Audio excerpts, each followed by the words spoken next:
un présentateur pour 2 lauréats. Bien compris. Nous allons maintenant passer à la remise des prix du docteur Maurice Godin, Maria Savelcool. Donc il s'agit en fait de prix décernés à des travaux consacrés à l'étude du cancer, de la maladie de Parkinson ou de la sclérose en plaques. Le jury était composé du professeur Lamy, Castronovo et Pont, et c'est M. Lamy qui va présenter les 2 lauréats de cette année. Merci, Monsieur le Vice-président, Monsieur le Secrétaire perpétuel, chers collègues, Mesdames, Messieurs. Comme le Vice-président vient de nous le rappeler, donc le prix Dr Maurice Godin Maria Savelcool, ces prix ont été décernés aux meilleurs travaux concernant le cancer. Le jury était composé du professeur Dominique Bron, chef du service d'hématologie oncologique à l'Institut Bordet à l'Université libre de Bruxelles, le professeur Vincenzo Castronovo, directeur du laboratoire de recherche sur les métastases au sein du centre de recherche Giga-Cancer à l'Université de Liège, et moi-même, Maurice Lamy, professeur émérite à l'Université de Liège, dans le domaine de l'anesthésie-réanimation, désigné coordinateur rapporteur de ce jury. Le premier prix est attribué à Madame Violaine Avelange pour son travail intitulé Micro-ARN, nouveaux acteurs dans la leucémie myéloïde aiguë. Violaine Avelange est docteur en médecine, spécialiste en hématologie et docteur en sciences médicales. Elle est chef de clinique adjoint au service d'hématologie des cliniques universitaires Saint-Luc de l'UCL. Son travail de recherche a été mené pour une bonne part dans le laboratoire du professeur Carlo Croce à la Ohio State University à Columbus, aux USA, de 2008 à 2010. Le docteur Avelange poursuit ce travail comme clinicien-chercheur spécialiste dans le laboratoire de médecine expérimentale dirigé par le professeur Jean-Baptiste Demoulin à l'Institut Christian de Louvre. Les micro-ARN sont des ARN non codants de petite taille et qui régulent négativement l'expression des gènes cibles. Leur expression aberrante et leurs propriétés oncogéniques et suppresseurs de tumeurs contribueraient à la leucémogenèse.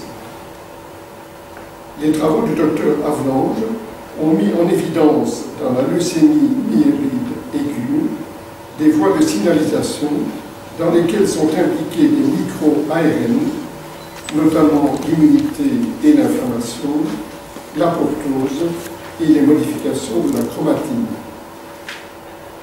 Comme elle l'a réalisé pour le micro-R29B, une élucidation meilleure de la biologie des micro-ARN va aider à comprendre les mécanismes moléculaires de la genèse des leucémies et à définir de nouvelles stratégies thérapeutiques basées sur les micro-ARN synthétiques. Les micro-ARN représentent donc une classe de gènes importante, fournissant l'espoir à tout hématologue d'améliorer les taux de réponse de ces patients souffrant de leucémie myéloïde aiguë. Au nom du jury, je félicite donc le docteur Avelange pour l'originalité et l'intérêt clinique de ses recherches, et je lui cède bien volontiers la parole. Monsieur le secrétaire perpétuel de l'Académie, Monsieur le vice-président, Mesdames, Messieurs, merci à Monsieur Lamy pour cette introduction, et merci aux membres du jury de me permettre ce matin de vous parler quelques minutes de mes travaux de recherche qui concernent le rôle des micro-ARN dans la leucémie myéloïde aiguë. Alors, je vais d'abord vous rappeler qu'est-ce que la leucémie myéloïde aiguë. Vous entendrez souvent les gens vous dire que c'est un cancer des globules blancs. Qu'est-ce qui se passe exactement? Donc, dans les os, principalement dans le bassin, dans la colonne vertébrale et les os longs, se trouve de la moelle osseuse. La moelle osseuse est une usine de fabrication de cellules sanguines. Elle permet la fabrication des globules rouges, des globules blancs et des plaquettes sanguines.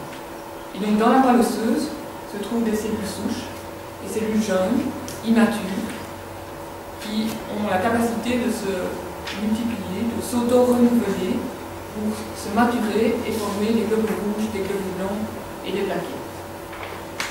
Suite à un événement dans le patrimoine génétique, à l'intérieur, dans le noyau, à l'intérieur de la cellule souche, cette cellule souche commence à se multiplier de manière incontrôlée et va envahir la moelle osseuse jusqu'à l'étouffer et empêcher la moelle osseuse de produire des globules rouges, des globules blancs et des plaquettes normales. Et donc ici, vous voyez l'image au microscope que voit le cytologiste. Donc quand il analyse la moelle osseuse, il voit donc ces cellules jeunes, ces cellules souches immatures, qui sont anormales. Maintenant, si on va analyser à l'intérieur du noyau, on peut analyser les chromosomes, ici un exemple, et on peut détecter des anomalies au niveau des chromosomes. Ces anomalies ont participé au pronostic et à la décision dans le traitement de nos patients. Si on va également plus loin dans l'ADN, on peut rechercher des mutations au niveau de certains gènes, donc qui sont impliqués dans le développement de la leucémie et qui sont également impliqués dans le pronostic et le traitement de nos patients. La leucémie myéloïde aiguë est la leucémie aiguë la plus fréquente chez l'adulte, donc qui touche 3 à 5 personnes sur 100 000 personnes. Alors, pourquoi la cellule normale devient-elle leucémique? Donc, à l'intérieur du noyau, si on analyse l'ADN, le long de l'ADN se trouvent donc des gènes. Un gène, c'est un code pour une protéine. Donc, le gène va être transcrit en un messager, qui est l'ARN, et l'ARN va permettre la synthèse, la production de protéines, et les protéines vont permettre à la cellule de fonctionner. Qu'est-ce qu'on trouve dans la cellule leucémique? On trouve des gènes, ces gènes anormalement exprimés. On peut en étudier l'expression par des microbus, voire même encore maintenant des techniques plus perfectionnées. Alors, pourquoi ces gènes sont-ils anormalement exprimés? Et là, c'est l'objet de beaucoup de travaux de recherche actuels, c'est d'étudier les mécanismes de régulation de ces gènes dans les cellules cancéreuses et principalement ici dans les cellules leucémiques.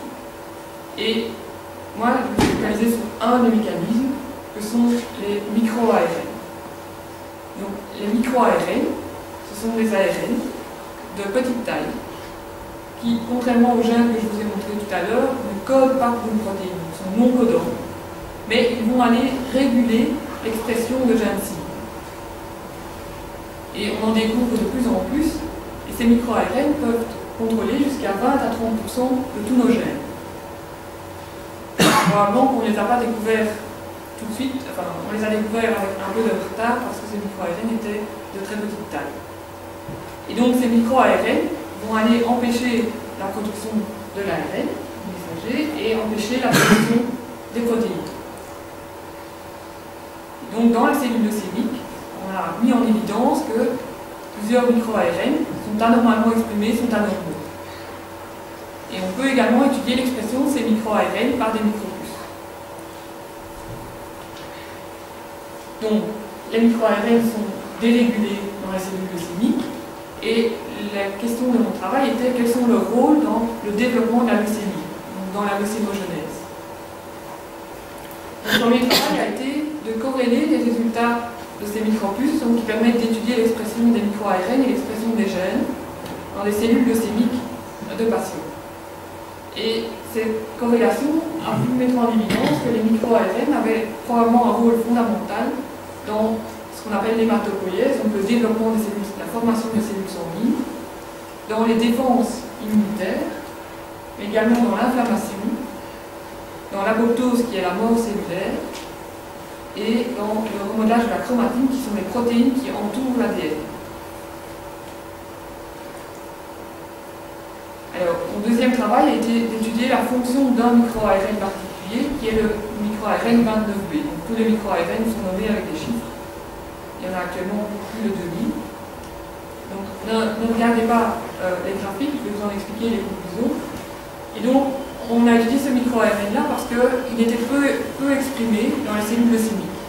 Et donc, par des expériences, on a introduit ce micro-ARN dans la cellule leucémique pour le surexprimer.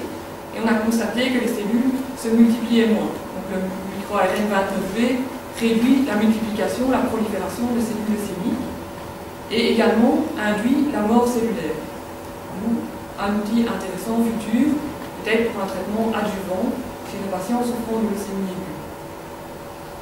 Ensuite, on a injecté des cellules leucémiques dans la souris pour créer des tumeurs et on a injecté ce micro-ARN 29B dans la tumeur et en comparant avec un contrôle, on a bien vu qu'à suite à l'injection de ce micro-ARN, la tumeur diminue de taille, voire même disparaît. Ce qui confirme notre suggestion d'une application thérapeutique future.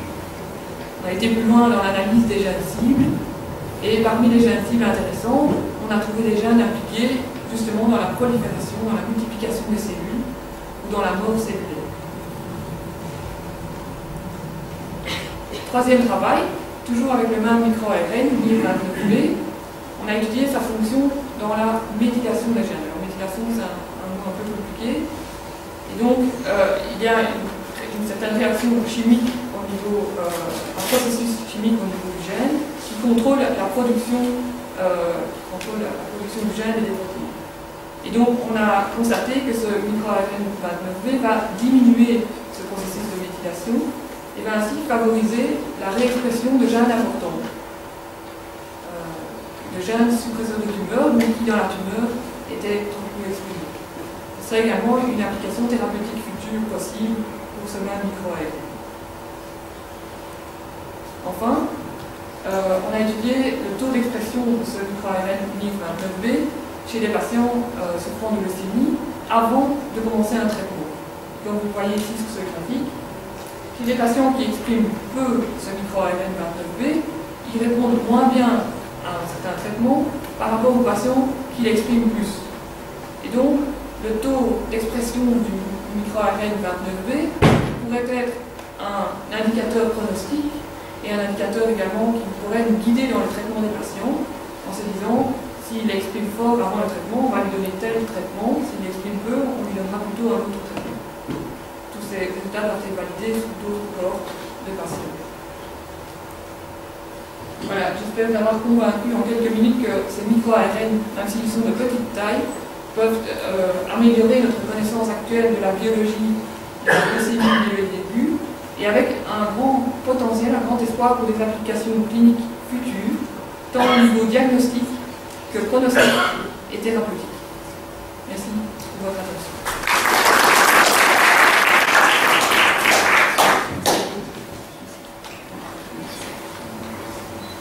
Je rends la parole à M. Lamy.